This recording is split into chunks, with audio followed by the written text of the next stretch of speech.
My next question is, there's a Tamil magazine called Tamira Pandian. There's a senior journalist called Pandian from Tamira. I happened to see the interview also. He said in that interview, from 1977 to 87, MGR's CM period, any major decisions from the corporate world or any major decisions, people who used to approach him, he used to direct them to Karunanidhi's house so that the matter is sorted out there, and then they used to come back to him and then everything used to go smoothly. He was telling that Chief Minister MGR ran his government for the 10 years, indirect concurrence with Karunanidhi. Is this true? No, this is a rumor which was floating at that point of time. Okay. Because at that point of time. And I had joined police 1980. Okay. And I came to know all the happenings which had happened during MGR's rule. MGR became the chief minister during 1977. 77. From 1977 to 1979, for 2.5 years, he was giving a very good governance to the people of Tamil Nadu, because he had introduced prohibition. And then he was toppled. His government was toppled. He had introduced prohibition. He had closed all the wine shops. There was no corruption in his government. Okay. All the ministers, they were all under surveillance. MGR was watching all the ministers through intelligence department. And whenever MGR came to know that a particular minister had received bribe, he will be calling the minister and he will beat him.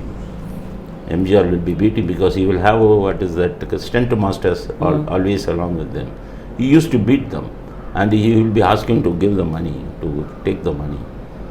This is how he controlled. And after there was stiff competition between MGR and Karunanidhi. What they have said is not true. There was not close understanding. Karunanidhi has given a lot of trouble to MGR from 1977 to 79. Okay. During 1979, Karunanidhi had allied with Indira Gandhi, and his main demand was to dismiss the MGR government. Yeah. Accordingly, MGR government was dismissed. Then MGR faced election during 1980. And because these people are telling that he was asking Karunanidhi, he was asking people to contact Karunanidhi and give him bribe.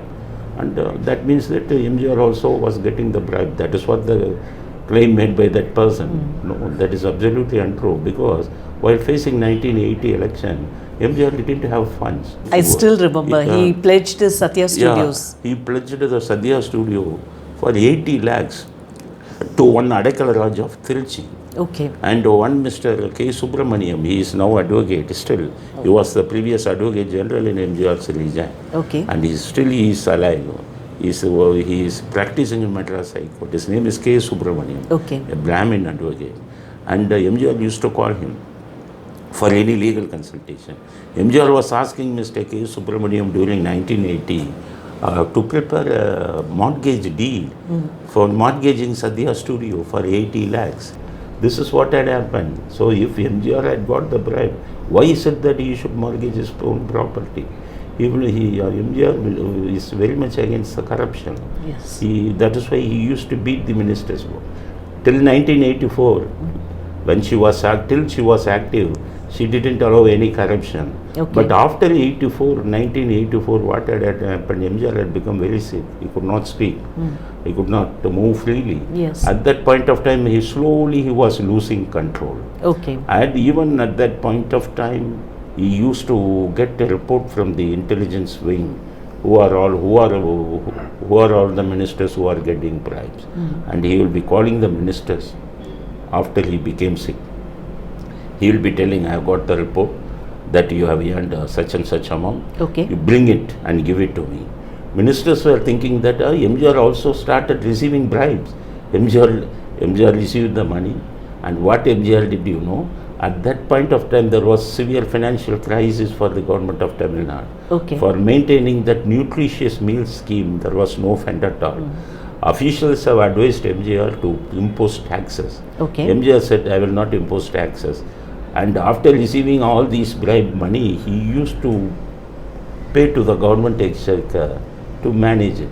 This is how he was For 3 years, he was managing the government, he was managing the nutritious meal scheme by taking out the corrupted money. He is not for money. Even he just go through his will, what he had written in the will. He had not given his property to any of his family Survivors. members, to any of his, even his brother has got 8 sons and 1 or 2 daughters. 6 sons, 1 or 2, totally 8 members, I think. He had not given a single piece of land or single piece of property to his brother's family. Okay. And he had not given even a single property to his own wife, Janaki Ramachandran.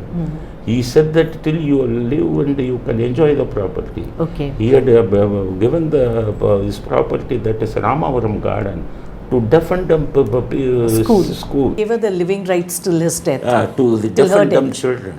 They have been getting training. Even now you can go and see in Ramavaram garden that deaf and dumb children are taking training and they are being trained there. Okay. He is such a kind of person, and even in the will, what he has written is, and with regard to my memorial, I don't want to take it from the government exchequer, which I don't like.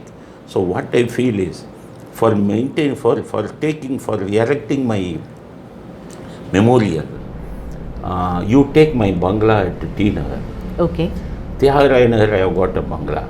You make it as my memorial, and you keep all my Things. shields, car which I used, whatever belongings, bungalow, you make it as a memorial. And in another portion of the will, what he is saying is, for the maintenance of my memorial, it needs money. You didn't take it from the government. And I have got 15 to 20 shops at St. Thomas Mount. Okay. And rents are coming from that shop. You take the rent and maintain the property. You don't take any amount from the government exchequer. That is what he said. So he has got a concern that government money should not be used unnecessarily.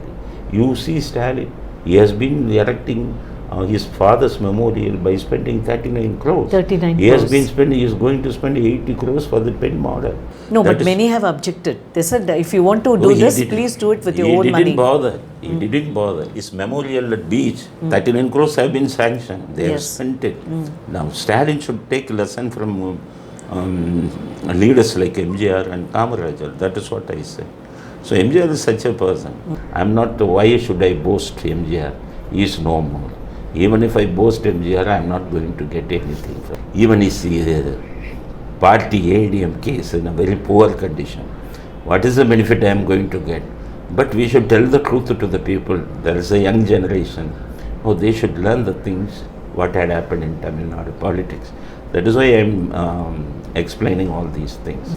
My next question is, now suddenly praises are coming from 2 quarters. Duraimurugan was praising Annamalai, the speed at which he is carrying the party on his shoulders as a youngster. And today, Annamalai has praised the DMK party, saying that their administration and the running of the government is very good. Why this sudden, this pally-pally sort of situation?